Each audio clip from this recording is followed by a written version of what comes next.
Welcome to another Like Maria slideshow on Keats's Ode to Psyche. So after this, you'll be able to solve a problem like John Keats's Ode to Psyche.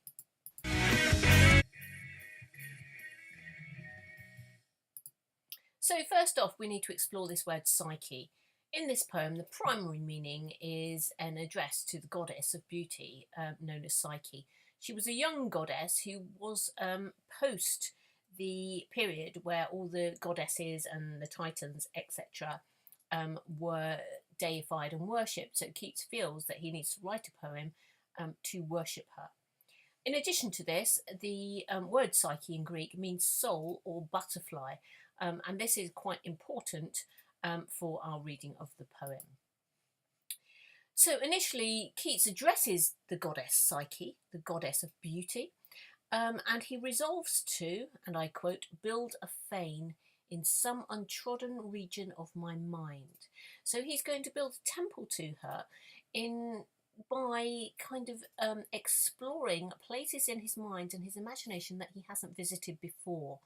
And we know that he is in a particularly creative mood at this point. And this is the spring of 1819, and there is an intensity to his creativity. In Keats's odes in particular, the sonnet form is explored and expanded. So you might want to revisit your notes on sonnet form. Sonnets have 14 lines and are usually divided into an octave and a sestet, an 8-line and a 6-line section. And in fact, if you look closely at this poem, stanza 4 is in the form of a sonnet. And this is particularly pertinent to this poem because effectively, Keats here is writing a love poem to the goddess of beauty. And my reading of the poem that I will present to you in this presentation is that the poem is its own act of worship. So just think about that as we're going through the various slides. So to turn to stanza 1, this stanza begins with, "O goddess, hear these tuneless numbers rung." Keats here is addressing the goddess with the rhetorical feature of apostrophe, addressing someone in this very extravagant manner. And he implies here that she kind of is acting as the muse. He is quite self-deprecating about his poetry. He says they're tuneless numbers, the lines that he is writing. He does this in the poem Isabella as well, and he seeks to kind of apologise for the weakness of his verse. Despite this, however, he is quite insistent that she hears and pardons him. And the use of these imperative verbs, hear and pardon, directing her to focus in on his poetry. I would suggest too that this first stanza, written in 12 lines, comprises 2 quatrains and perhaps a volta in the sonnet style, where we have the octave and then 4 lines that really focus in on Keats's experience. The octave certainly does, and then the focuses on this tableau of Cupid and Psyche together in the forest. So we have this split between Keats exploring what he's doing on this particular day, and then the painting of a picture in the last 4 lines of this stanza.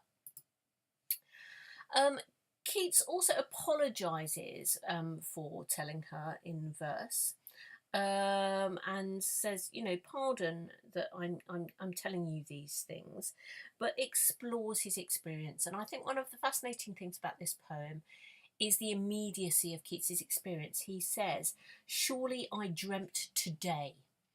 And he relates this to, he's wandering through the forest and he stumbles upon Cupid and Psyche.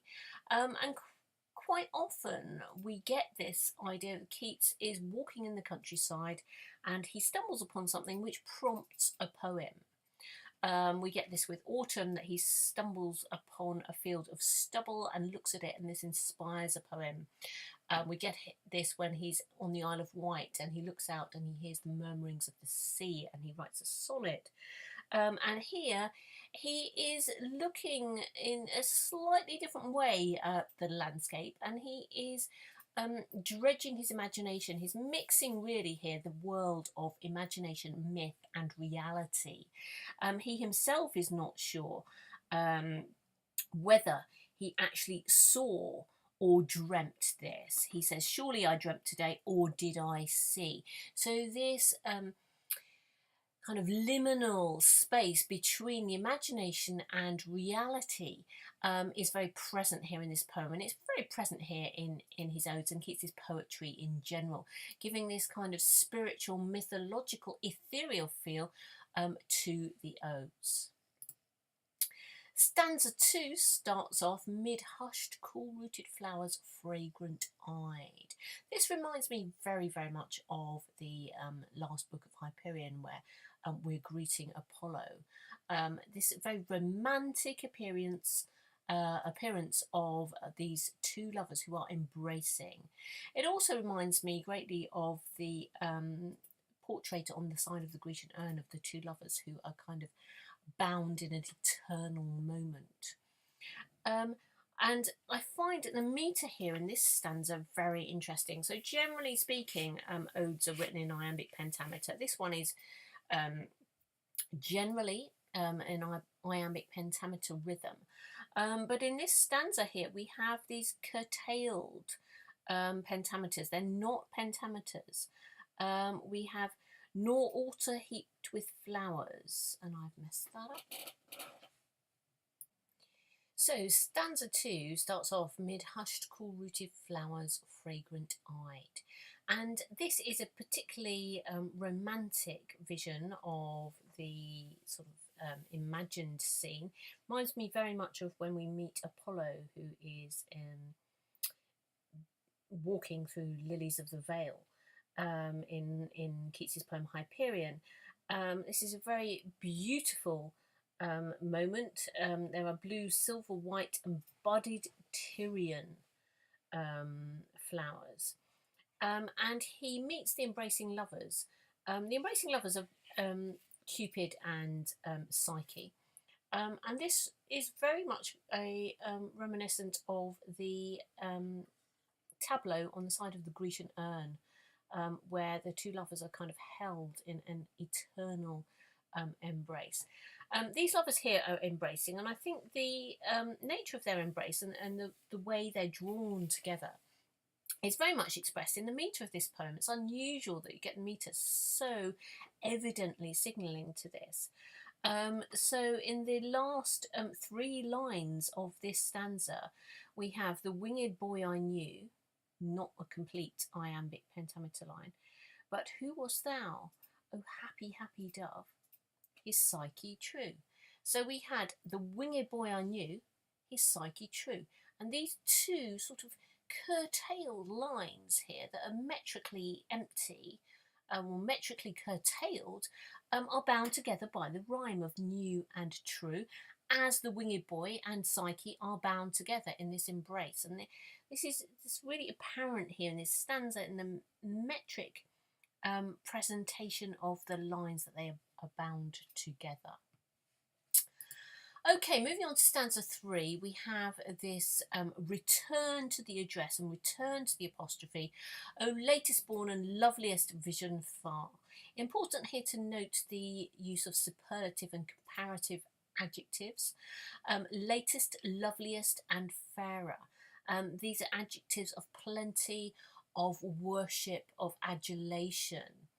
The first section of this stanza talks about the other goddesses, Phoebe or Vesper, but Keats points out that in his mind, Psyche is superior to these.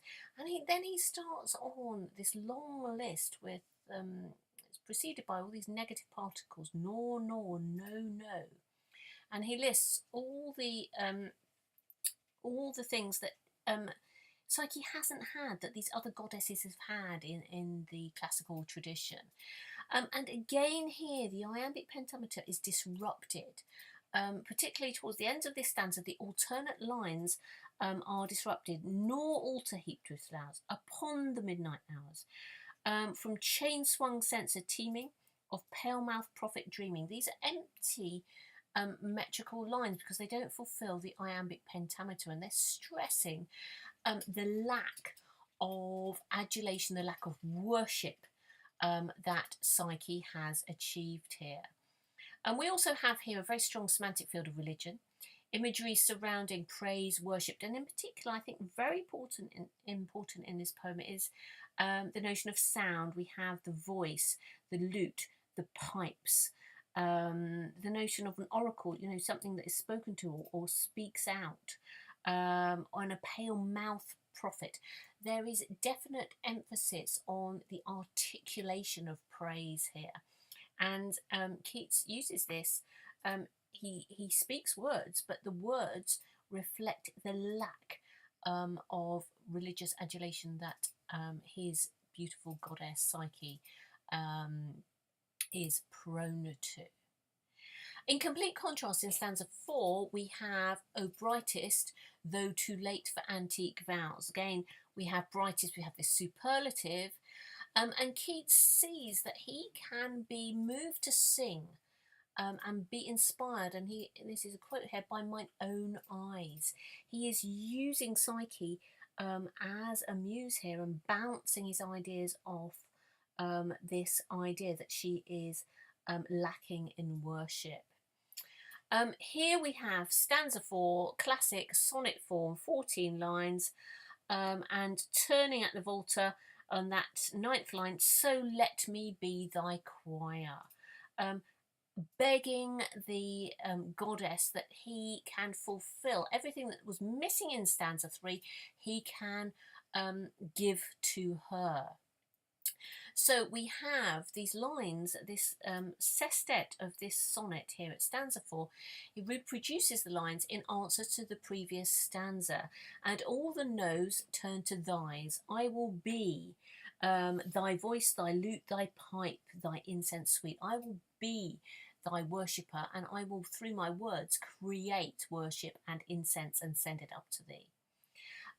Very specifically, Keats here refers to a delicious moan, and this becomes a moan. It's as if the delicious moan that he was aiming towards doesn't need that adjective because he's fulfilled that with the poetry himself.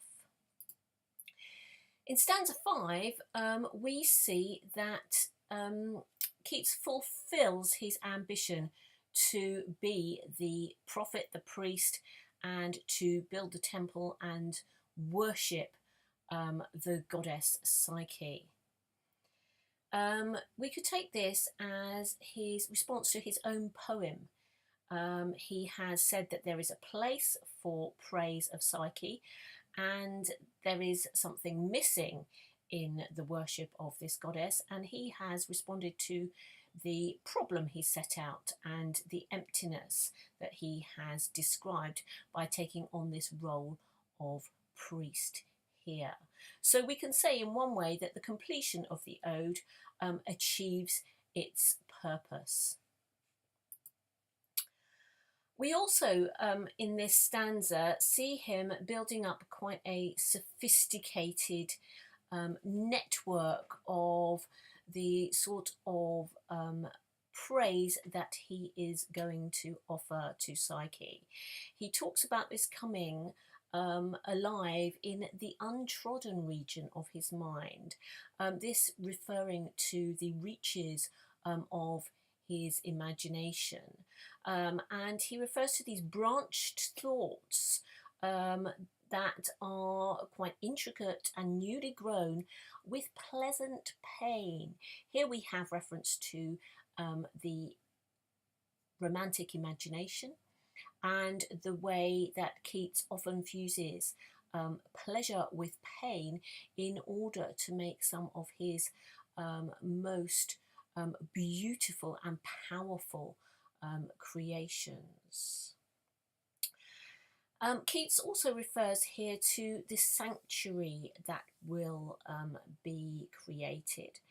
Sanctuary, again, from this semantic field of religion, somewhere to be safe, somewhere where the goddess will be worshipped and be made holy. That Latin word sanctus, associated with holiness. He says he will do this, and again, he will create a trellis of a working brain. This imagery, some have suggested, comes from his knowledge of anatomy and from the kind of intricate pathways and the nervous system with inside the brain. And here it is his working brain. His brain is working, his brain is pouring out this intricate trellis, the branched thoughts. It's really doing overtime here, Keats's brain, in terms of creativity. Last reference I wanted to point out is that reference to the gardener fancy. Fancy here being the imagination.